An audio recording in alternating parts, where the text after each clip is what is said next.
ನಮಸ್ಕಾರ, ನಾನು ನಿಮ್ಮ ಡಿ.ಎಂ. ಗೌಡ. ಮೊನ್ನೆ ಬಿಜೆಪಿಯ ಮೊದಲ ಪಟ್ಟಿ ರಿಲೀಸ್ ಆಯಿತು.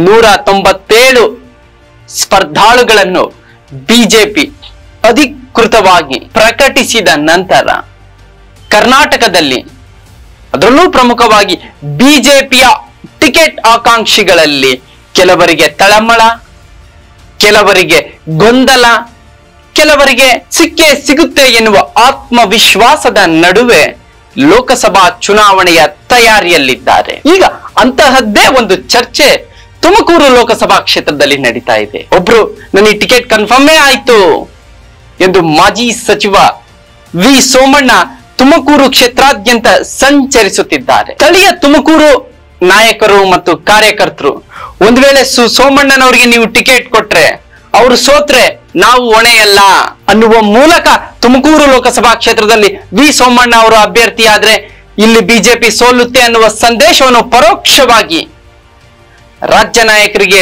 ದೆಹಲಿಯ ನಾಯಕರಿಗೆ ಮುಟ್ಟಿಸುವ ವ್ಯವಸ್ಥಿತ ಪ್ರಯತ್ನಕ್ಕೆ ಸ್ಥಳೀಯ ನಾಯಕರು ಕೈ ಹಾಕಿದ್ರ. ಇದು ಹೇಳಿದ್ದು ಸಾಮಾನ್ಯ ಕಾರ್ಯಕರ್ತರಲ್ಲ. ಮಾಜಿ ಸಚಿವ, ಚಿಕ್ಕನಾಯಕನಹಳ್ಳಿ ವಿಧಾನಸಭಾ ಕ್ಷೇತ್ರದ ಮಾಜಿ ಶಾಸಕ ಜೆ.ಸಿ. ಮಾಧುಸ್ವಾಮಿ ಅವರ ನುಡಿ ಮುತ್ತುಗಳು. ಹಾಗಾದ್ರೆ ಅವ್ರು ಹೇಳಿದ್ದಾದ್ರು ಏನು? ತುಮಕೂರು ಲೋಕಸಭಾ ಕ್ಷೇತ್ರದಲ್ಲಿ ಸ್ಥಳೀಯರಿಗೆ ಅವಕಾಶ ಕೊಡಿ, ಸ್ಥಳೀಯ ನಾಯಕರೇ ಸ್ಪರ್ಧೆ ಮಾಡ್ಲಿ, ವಿ ಸೋಮಣ್ಣನವರು ಹೊರಗಿನವರು ಯಾಕೆ ತುಮಕೂರಿಗೆ ಬೇಕು ಅನ್ನುವ ಪ್ರಶ್ನೆಯನ್ನು ಅವರು ಎತ್ತಿದ್ದಾರೆ. ವಿ ಸೋಮಣ್ಣನವರ ಪರವಾಗಿ ಯಾವೆಲ್ಲ ನಾಯಕರಿದ್ದಾರೆ? ಹಾಗಾದ್ರೆ ಹಾಲಿ ಸಂಸದ ಜಿ.ಎಸ್. ಬಸವರಾಜು ಅವರು ಈಗ ಆಲ್ರೆಡಿ ಅವರು ನಾನು ಚುನಾವಣೆಯಲ್ಲಿ ನಿಲ್ಲೋದಿಲ್ಲ ಅಂತೇಳಿ ಚುನಾವಣಾ ರಾಜಕೀಯದಿಂದ ನಿವೃತ್ತಿ ಘೋಷಣೆ ಮಾಡಿದ್ದಾರೆ. ಅವರು ಸ್ವತಃ ವಿಶೇಷವಾದಂತಹ ಕಾಳಜಿಯನ್ನು ವಹಿಸಿ ವಿ ಸೋಮಣ್ಣ ಅವ್ರನ್ನ ತುಮಕೂರಿಗೆ ತರಲೇಬೇಕು, ಅವ್ರನ್ನ ಗೆಲ್ಲಿಸಲೇಬೇಕು ಅಂತೇಳಿ ಶತಾಯ ಗತಾಯ ಪ್ರಯತ್ನ ಮಾಡ್ತಾ ಇದ್ದಾರೆ. ಜೊತೆಗೆ ಬಿಜೆಪಿ ಜಿಲ್ಲಾ ತುಮಕೂರು ಘಟಕದ ಅಧ್ಯಕ್ಷ ಯಬ್ಬಾಕ ರವಿಶಂಕರ್ ಕೂಡ ವಿ ಸೋಮಣ್ಣ ಅವರ ಪರವಾಗಿ ಬ್ಯಾಟ್ ಬೀಸ್ತಾ ಇದ್ದಾರೆ. ಹಾಗಾದ್ರೆ ಸೋಮಣ್ಣನವರ ವಿರೋಧಿ ಪಾಳ್ಯದಲ್ಲಿ ಯಾರಿದ್ದಾರೆ? ಮಾಜಿ ಸಚಿವ ಜೆ.ಸಿ. ಮಾಧುಸ್ವಾಮಿ, ಮಾಜಿ ಸಚಿವ ಬಿ.ಸಿ. ನಾಗೇಶ್, ಮಾಜಿ ಶಾಸಕ ಮಸಾಲೆ ಜಯರಾಮ್, ತುಮಕೂರು ಗ್ರಾಮಾಂತರ ಕ್ಷೇತ್ರದ ಹಾಲಿ ಶಾಸಕ ಬಿ. ಸುರೇಶ್ ಗೌಡ ಮತ್ತು ಸ್ಥಳೀಯ ನಾಯಕರು, ಗುಬ್ಬಿಯ ಬಿಜೆಪಿ ಮುಖಂಡ ದಿಲೀಪ್ ಕುಮಾರ್ ಸೇರಿದಂತೆ ಅನೇಕರು ಸ್ಥಳೀಯರಿಗೆ ಟಿಕೆಟ್ ಕೊಡಿ, ಹೊರಗಿನ ಅಭ್ಯರ್ಥಿಗಳಿಗೆ ಯಾಕೆ ಬಿಜೆಪಿ ನಾಯಕರು ಮಣೆ ಆಗ್ತಾ ಇದ್ದಾರೆ, ಸಮರ್ಥ ನಾಯಕರು ಯಾರು ಇಲ್ವೇ ತುಮಕೂರು ಲೋಕಸಭಾ ಕ್ಷೇತ್ರ ವ್ಯಾಪ್ತಿಯಲ್ಲಿ ಅನ್ನುವ ಪ್ರಶ್ನೆಯನ್ನು ತೇಲಿ ಬಿಟ್ಟಿದ್ದಾರೆ. ಇದಲ್ಲದೆ ಅನೇಕರು ಕೂಡ ನನಗೆ ಟಿಕೆಟ್ ಸಿಗುತ್ತೆ ಅನ್ನುವ ಆತ್ಮವಿಶ್ವಾಸದಲ್ಲಿ ತುಮಕೂರು ಲೋಕಸಭಾ ಕ್ಷೇತ್ರ ವ್ಯಾಪ್ತಿಯಲ್ಲಿ ಸಂಚರಿಸ್ತಾ ಇದ್ದಾರೆ. ತುಮಕೂರು ಬಿಜೆಪಿಯಲ್ಲಿ ಸ್ಥಳೀಯ ನಾಯಕರು ಯಾರ್ಯಾರಿದ್ದಾರೆ? ಯಾರೆಲ್ಲ ಟಿಕೆಟ್ ಆಕಾಂಕ್ಷಿಗಳಿದ್ದಾರೆ? ಯಾರು ಯಾವ ಹಿನ್ನೆಲೆಯಲ್ಲಿ ಪ್ರಬಲವಾಗಿ ಲಾಬಿ ನಡೆಸ್ತಾ ಇದ್ದಾರೆ? ಮಾಜಿ ಸಚಿವ ಜೆ.ಸಿ. ಮಾಧುಸ್ವಾಮಿ ಅವರು ನನಗೆ ಟಿಕೆಟ್ ಕೊಡ್ಲಿ ಅನ್ನುವ ಮನೋಭಾವನೆಯಲ್ಲಿದ್ದಾರೆ. ಅವರು ಮುಂದುವರೆದು ಡಾಕ್ಟರ್ ಪರಮೇಶ್, ವಿನಯ್ ಬಿದ್ರೆ, ಚಂದ್ರಶೇಖರ್, ಎಂ.ಬಿ. ನಂದೀಶ್ ಇವರು ಲಿಂಗಾಯತ ಕೋಟಾದಡಿ ನಮಗೆ ಟಿಕೆಟ್ ಕೊಡಿ, ನಾವು ತುಮಕೂರು ಲೋಕಸಭಾ ಕ್ಷೇತ್ರದಲ್ಲಿ ಗೆದ್ದು ಪ್ರಧಾನಮಂತ್ರಿ ನರೇಂದ್ರ ಮೋದಿ ಅವರ ನಾಯಕತ್ವಕ್ಕೆ ಮತ್ತಷ್ಟು ಬಲ ನೀಡುತ್ತೇವೆ ಅನ್ನುವ ವಿಶ್ವಾಸದಲ್ಲಿದ್ದಾರೆ. ಇದಲ್ಲದೆ ಹಿಂದುಳಿದ ವರ್ಗಗಳ ಕೋಟಾದಡಿ ಎಸ್.ಪಿ. ಚಿದಾನಂದ ಮತ್ತು ಮಾಜಿ ವಿಧಾನ ಪರಿಷತ್ ಸದಸ್ಯ ಡಾಕ್ಟರ್ ಎಂ.ಆರ್. ಹುಲಿನಾಯಕರ್ ಕೂಡ ತುಮಕೂರು ಲೋಕಸಭಾ ಕ್ಷೇತ್ರದ ಬಿಜೆಪಿ ಟಿಕೆಟ್ ಆಕಾಂಕ್ಷಿಗಳಾಗಿದ್ದಾರೆ.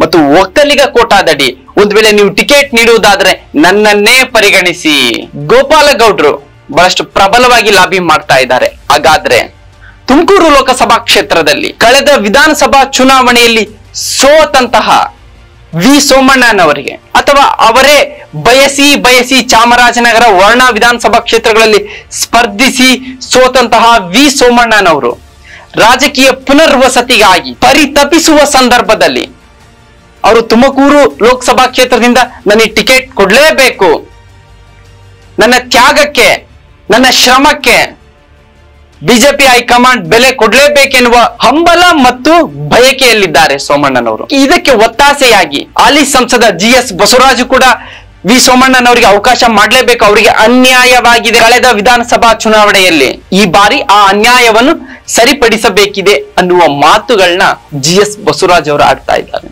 ಹಾಗಾದ್ರೆ ವಿ ಸೋಮಣ್ಣನವರಿಗೆ ಟಿಕೆಟ್ ಕನ್ಫರ್ಮ್ ಆದ್ರೆ ವಿರೋಧಿ ಪಾಳೆಯ ಸ್ಥಳೀಯ ಅಸ್ತ್ರವನ್ನು ನೋಡಿದ ಬಿಜೆಪಿ ಸ್ಥಳೀಯ ನಾಯಕರ ನಡೆ ಏನಾಗುತ್ತೆ? ಮಾಜಿ ಶಾಸಕರು, ಮಾಜಿ ಸಚಿವರು, ಮಾಜಿ ವಿಧಾನ ಪರಿಷತ್ ಸದಸ್ಯರು, ಪಕ್ಷದ ವಿವಿಧ ಘಟಕಗಳ ಪ್ರಮುಖರು, ಅವರ ನಡೆ ಏನಾಗುತ್ತೆ?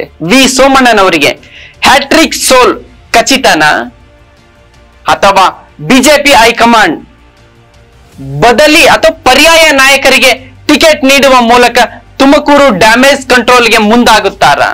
ಇಂದು ಅಥವಾ ನಾಳೆ ಬಿಜೆಪಿಗೆ 2ನೇ ಪಟ್ಟಿ ಬಿಡುಗಡೆಯಾಗುವ ಎಲ್ಲ ಲಕ್ಷಣಗಳಿದೆ. ತುಮಕೂರು ಸೋಮಣ್ಣನವರಿಗೆ ಟಿಕೆಟ್ ಸಿಗುತ್ತಾ?